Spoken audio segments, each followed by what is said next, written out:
What's up, you amazing people? I hope you're having a fantastic day. You are, of course, watching and listening to the Daily Dirty 30, also known as the DDT, here on The Kevin Lee Show.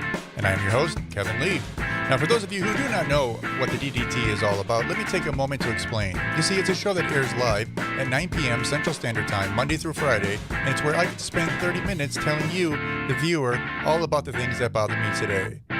What do I get out of it? That's easy. It's therapeutic. Why should you tune in? That's even easier. It's entertaining. Sound like a fair trade? Good. Let's get to it.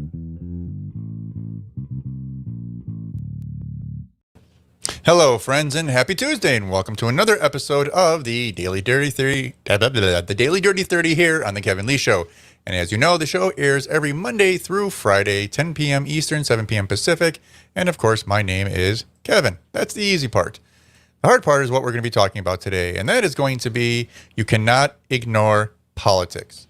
Now, this might seem like a no-brainer, or this might seem like something that has been, mentioned so many times. It's kind of like beating a dead horse, but it's absolutely the truth. The reason why this came up is earlier today, I happened to be talking with an old friend, and something became completely evident to me.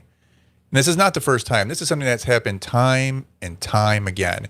And what that is that people seem to think that they can just turn off politics, turn off elections, ignore what's going on, and just believe and think that everything's going to be okay, and there's nothing they need to do about it. It's not true. It's not true in the slightest. And the reason for that being is because, well, let's face it, politics affects every aspect of your life. Now, I tell this to people all the time. Oops, pardon me. Excuse me, I needed to get a drink of water. Unfortunately, allergies have hit full throttle in the Midwest, and I'm suffering miserably today. So, as you can tell, my voice is a little scratchier. Maybe it's nicer, who knows? Yeah, politics affect every single aspect of your life. And I know everyone wants to believe that it doesn't, but it does. And there's really no way of getting around this. I mean, can you think of a single thing that life will throw at you that isn't directly or indirectly affected by politics, policy, laws, regulations, you name it? Just name one thing, anything. Go down in the comments. I don't care if you're on YouTube or Facebook or Twitter /Periscope, Twitch, DLive.tv, Float.app, wherever you're at. Go ahead and go down to the comments and put something, because I guarantee you won't be able to find anything. I mean, that isn't to say you won't think that you did find something. You did. But I can tell you in one way or another how that is actually directly affected, or indirectly, but mostly directly affected by politics. And today I'm going to bring up countless, and I mean countless, actually not countless, it's like 15, but it seems like countless examples of just that. So for starters, let's pull this up.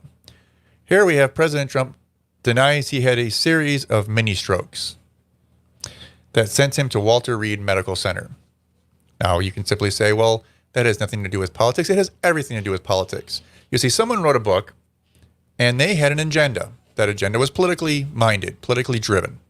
And they want to either decredit or scare people off from supporting Trump. So they came up with this concept that they had a inside source that's unnamed, and they put it in a book, and they said, hey, President Trump had a series of mini strokes. And then all over the internet, let me see if I can, it's probably all here. If you go here, it's going to be, individual quote after quote talking about how, oh, I absolutely knew it. Here he was. I saw him struggling to get down that ramp when he was at the graduation speech at West Point, and that must have been it. Or I see him favoring his left leg. Or do you ever see him slur through his words, and so on and so forth. And it's nonsense. It's absolute nonsense. It's hysteria. I mean, I'm not to say that he couldn't have had a stroke or many strokes. People have them, all the time. I'm not saying it's not possible. Of course it's possible. But as far as we know, it did not happen, and there's no sign of it. But all you need is a little spark for someone to sit there and say, hey, this is what happened. This is what occurred. He had many strokes, and everyone's just going to run with it.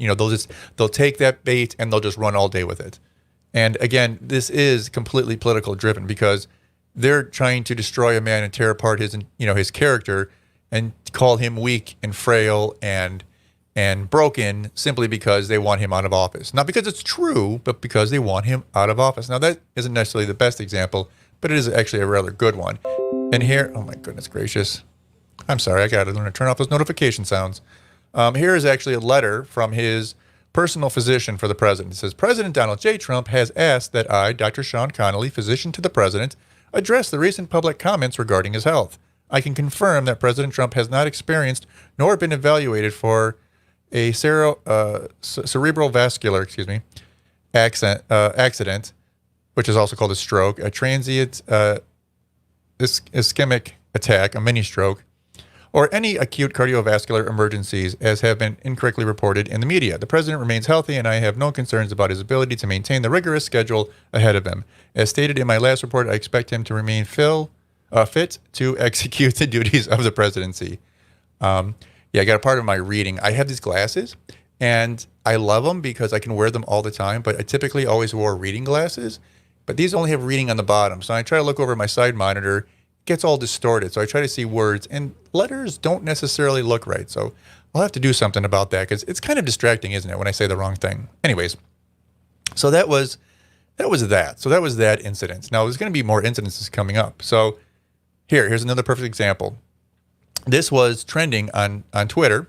You notice there's a theme here. A lot of this is on Twitter. But it's going to be because I saw all these things that are completely politically driven, that have nothing to do with reality, and have only thing to do with politics. Because we're, of course, surprise, surprise, in an election cycle. Here they're talking about students for Trump. Okay, this was trending apparently. And it talks about Nazi Germany and Hitler Youth, talking about students for Trump because we want 4 more years of the guy who wants to defund schools and offers 0 student debt. I mean, they're just trying to turn everything political. College should not be political. Going to college should not be political. Going to college should be educational. It should be about bettering yourself, furthering your career. This is what college should go. It should be expanding your knowledge, expanding your horizons, not about politics. There are many people I've noticed, at least among the youth who are in college right now, who actually support Trump, which I'm not going to lie, kind of surprised me. I don't know if you've ever been on TikTok lately or even Twitter, but there are a lot of people who are in that generation right now between the ages of 18 and 22 who like Trump. I mean, I'm not saying it's the majority, but there are a lot of people out there who for whatever reason are rooting for him, planning on voting for him, publicly supporting him. And it's not like it's a small minority. But again, they politicize going to college simply because of who they decide they want to support, which is not only wrong, it's absolutely wrong. I personally don't support Trump or Biden, but that's my personal opinion. Other people can, and if they want to, they should be able to. They shouldn't have to be worried about being yelled at when they go to school, or hounded, or harassed, or doxxed on social media simply because they enjoy a candidate. It's ridiculous. This is not what America should be about. It might be what it is about currently, but it's not what it should be about. And again, we're going to have plenty of examples. Here is another one. Actually, it kind of goes to the other side. So this is people picking on poor Nancy Pelosi. I have trouble saying that with a straight face. But apparently Nancy Pelosi, there was a trend that was going on earlier today, said Pelosi must go. Now, the reason for this being isn't because she introduced a bill or tried to pass a law that people didn't like. It wasn't because she said something that was necessarily controversial or insulting to those on the other side of the aisle. It was because she went and got her hair did. And I understand why people are making fun of her, because she did do something, I guess, that she's not supposed to do. I've seen mixed reports.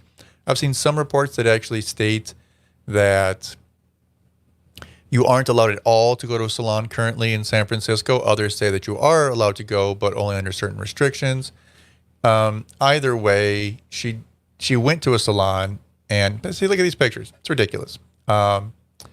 She did go to a salon, and as you'll see right here in this video, now it might have audio, I'm not sure. Here's her on the left talking about her appearance at the salon. And on the right, you're going to actually see her physically on the security camera of the salon. And it's actually rather interesting, as a side note here, how anyone got a hold of this security camera from inside the salon. Did the salon hand it over? I mean, aren't they friends of Nancy Pelosi? Wouldn't they want to support her? I'm sure the people who run San Francisco aren't trying, because they're all people who are Democrats and on the left. I can't imagine they would try to expose this. So it's rather interesting that this made it to daylight. I wonder if there's just happened to be one person who doesn't like Nancy Pelosi, or perhaps isn't a Democrat inside this salon. But watch, literally, it's a 9-second video. It's not much of anything. Okay.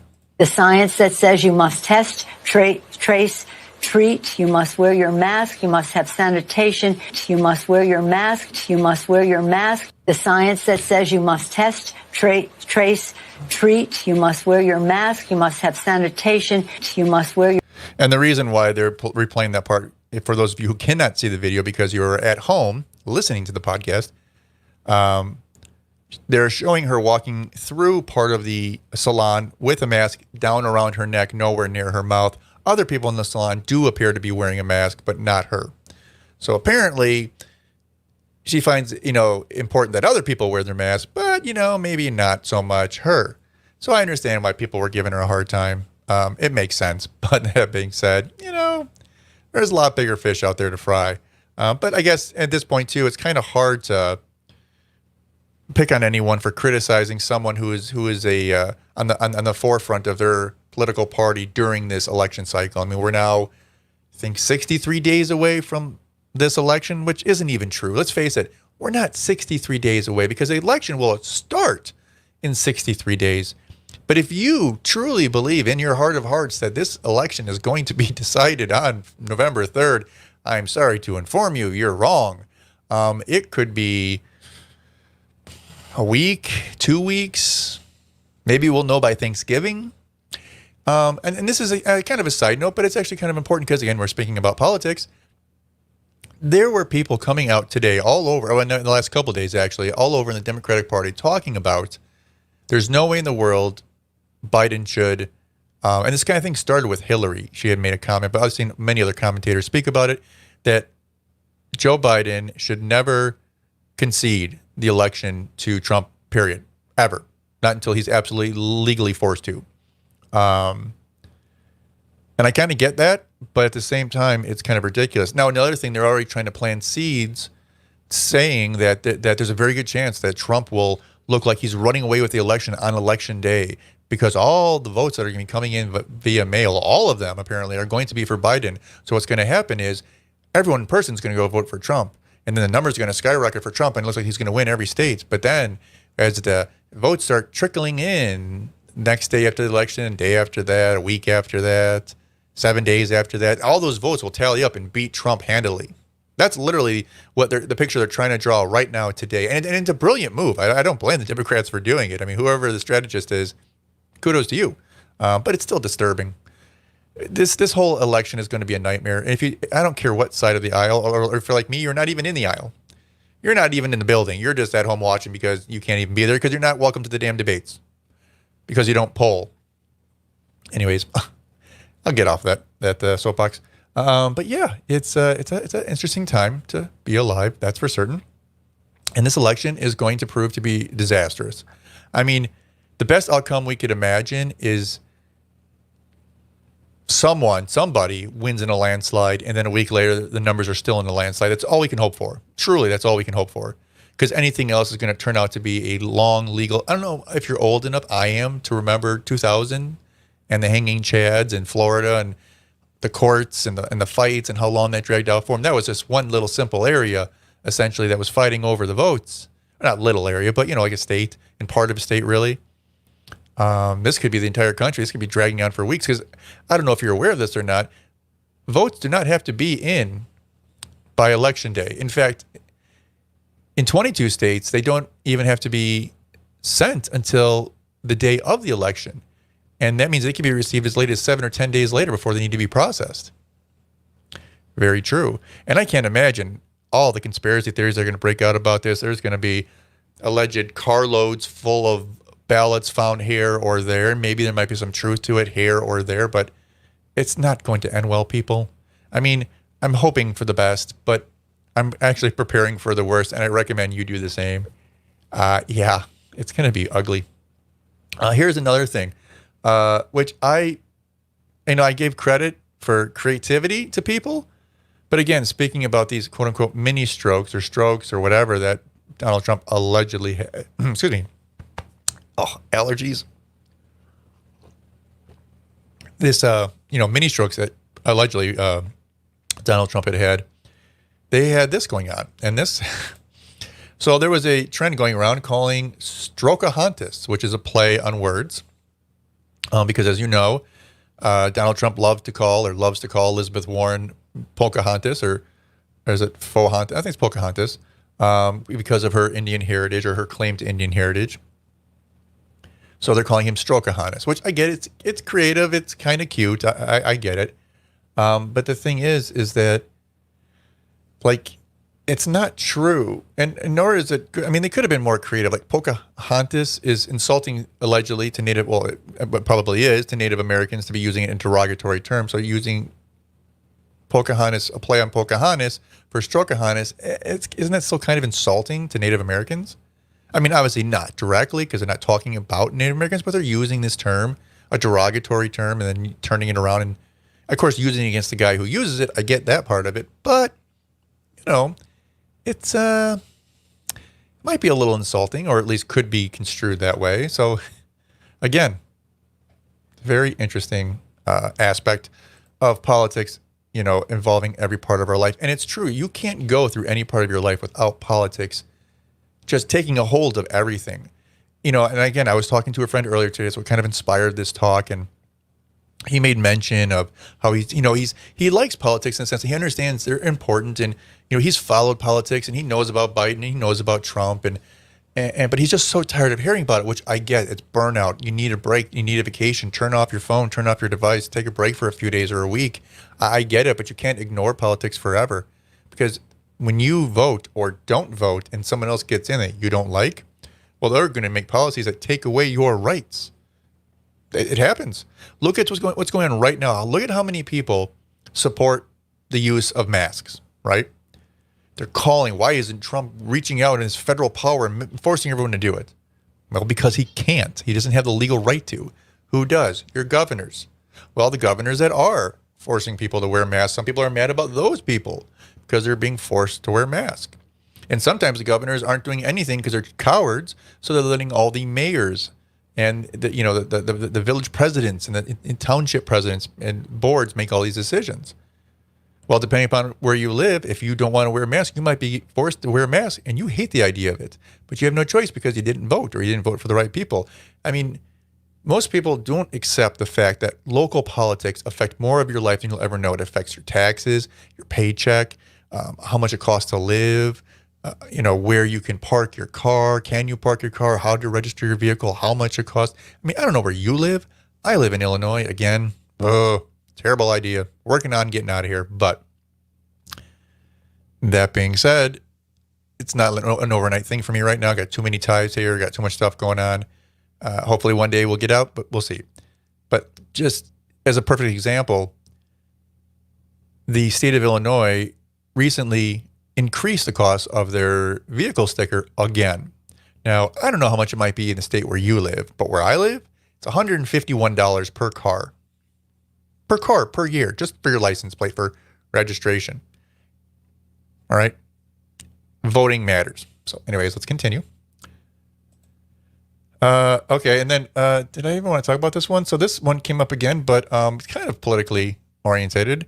So it's talking about Goya Foods again. I don't know if you heard about the thing, but when there was a boycott against Goya Foods, and it's back in the news just because it's kind of coming up. Trump is going to be super conflicted if Goya is the can of choice for protesters. Oh, so they're using Goya cans, I guess, for protesting. That's why it was in the news. But it's just political. Food should not be political.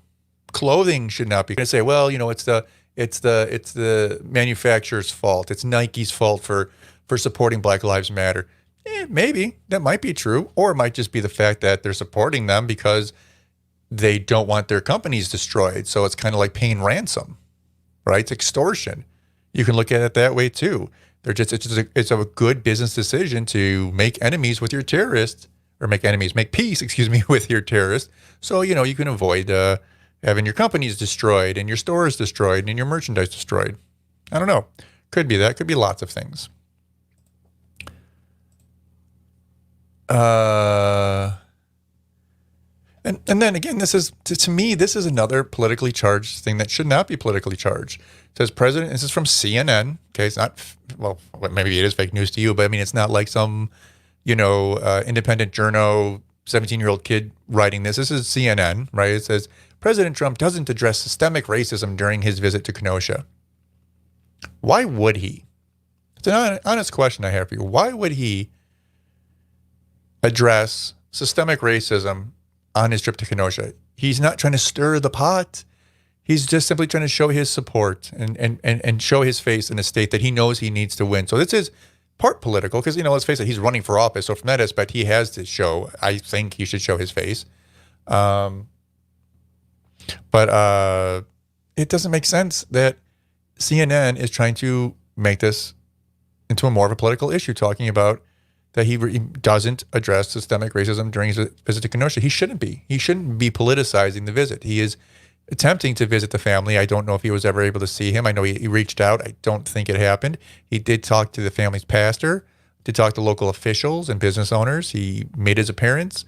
It's good for his campaign, and he moved on. But why should CNN or any news source or anybody in general try to make this a political issue?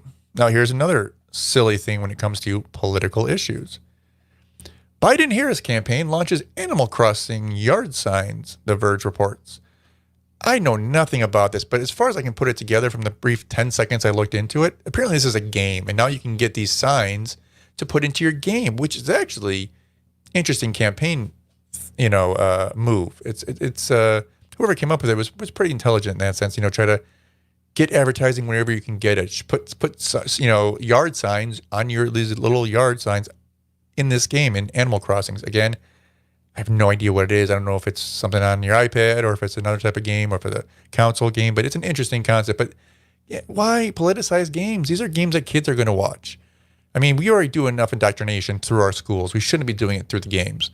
Someone has to have some room to escape, even our children, right? You can't escape politics no matter where you go. No matter if you go to the grocery store, you're going to see signs. People are going to be wearing shirts. People are going to be making claims. People are going to be doing whatever. It's impossible to avoid it. I don't know if you know anything about this, but in Cook County, where I live, a number of years ago, someone tried to pass, or actually did pass, which was called, I think they called it the penny tax. It was on soda. So soda was being basically taxed a cent per ounce that you purchased, 2-liter cans, whatever, for additional funds. Soda should not be politicized. It should not be taxed in that manner, at least not unless you're going to tax all foods in that way. It should not be, isolated and chosen in that manner. It was just crazy. That was another perfect example of what we should not be politicizing. And it was weird. And I don't really know how people don't understand that this is not really an issue. So again, CNN is talking about musician Eddie Grant sues the Trump campaign over use of Electric Avenue. Great, go ahead. It's not going to go anywhere because you don't actually have that right to sue. Most people don't get that. Everyone's like, well, of course they do. This is a musician. They own the copyright. They own the music. No, you don't. Because for their music to be able to get played on major stations and open air venues, they actually sign a contract, or their label or sign it with it's like registered with a streaming service basically that allows people to play it. And when you do that, you actually give up your right for music for suing and usage purposes. So as long as he's using it to the contractual purpose of playing in an open air arena when he enters and that arena has a license, he can use it. Now, I guess you can sit there and say, well, we don't want you to use it. That's fine. You can publicly come out and call a politician out. May it be Trump, may it be Biden, may it be, I don't know, pick a candidate. But you really don't have a leg to stand on legally. So just so you know. But it's silly. It's politicizing music. Don't politicize. And maybe Trump shouldn't be pushing, poking the bear, I guess. That would probably be a wise decision as well. But it is what it is. Okay, so here's another area where they and again, I literally just went through Twitter and I just picked like the trending things, and almost every trending thing showed how things were being politicized. I mean, I'm showing you all these examples, and I just literally went through Twitter for like 10 minutes. This was not a big, long, drawn-out, all-day event. This to show you how polluted and how integrated politics and politicization of our lives have been intertwined. Here is another one. This one shows Jill Biden, right? Says President Trump didn't have a strategy for school reopenings. Why would he? The president doesn't get to decide if schools open, how schools open. All that's done on the state level. This is not rocket science, people. People calling people out for things that they're not even in control of is ridiculous. It's immature. It's irresponsible. It's drawing a bad picture of our country to the people who live here and the people abroad. It's just wrong. Just stop it. But again, you cannot escape anything because they're going to politicize everything. They're going to politicize your children. They already are. I mean, when people talked about opening schools again, they're like, oh my God, you're going to send your kids back and your kids are going to get sick. Or if your kids don't get sick, they're going to bring it home and they're going to kill grandma. That's all they talked about for like a week and a half, just to try to hurt Trump. None of it has anything to do with Trump. He doesn't get to decide these things. He doesn't even get to decide the guidelines. He can make a public plea. He can say, oh, please open up. Or he can say, oh, no, please don't open up. He can do that. But so can I. And we basically have about the same power on that subject. People need to understand that politics affect everything. And I mean everything. Oh my God, we're like 27 minutes. Whew, I don't know if I'm going to get through these. So this was interesting. I will bring this up. And there's actually going to be back-to-back. Same person, I think, who had tweeted these, says, go back to making horrible movies and leave politics alone. Apparently, Patricia Arquette made a tweet that this person did not like. Again, entertainment and politics shouldn't matter. Now, that's not to say that entertainers can't have opinions. Of course they can. Anyone can. Entertainers can become president, just like Ronald Reagan. There's nothing wrong with a public figure sharing their opinion. But let's separate them. Let's not pick on them because, they're a movie star or they're an athlete. Just let them be them. But let's just stop conflating the two. If they just happen to be a person that has a platform and they want to use it, let them use it. No matter who they are, no matter who they're criticizing, no matter who they're trying to encourage, who they're trying to, lift up. It doesn't matter. Leave people alone. Now, here's another one. I love seeing the NBA playoff rankings tank. This is what you get for putting politics ahead of their job. And that I do actually kind of agree with. Again, I don't know if you can see it. Yeah, it's a little bit better. So what happened is a lot of people in the NBA politicized what was going on. They were using their platform as a league, not just even as an individual, to speak about Black Lives Matter and the whole movement. And they wanted to potentially stop the playoffs, but they decided to take, a day off or 2 off? I don't even know. I didn't read into it. I just heard headlines and things on the radio. So I can't speak exactly to it, but more or less, you know what? People want to watch basketball because they want to watch basketball. They love the sport. They love escaping for a couple hours a day and not thinking about all the things that are going on around them in the world. This is why they watch basketball. They don't watch it for the politics. Same goes with football, people. No one cares about people's stance on anything. They just don't want to see people kneel and politicize everything. Just stop it. Let people escape and watch football. It's not that hard. It really isn't. Oh my goodness, we're like 29 minutes. I guess we're going to just end shortly. Again, lots of things about the USPS all being politicized. Of course, now they're talking about, the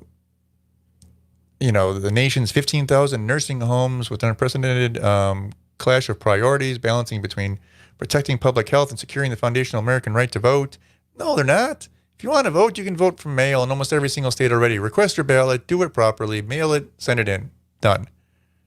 The end. Stop politicizing everything, people. It's just not worth it. It's just not worth it. It's not. It's not worth it.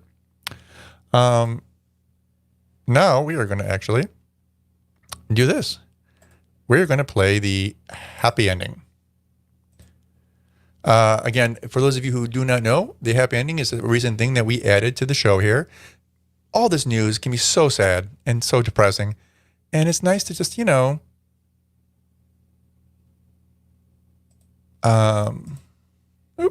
sorry. It's just nice to be able to view something that isn't, depressing.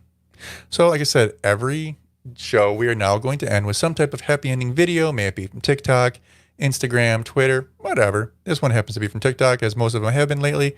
But just go ahead and watch it and enjoy. And Well, we will see you guys tomorrow.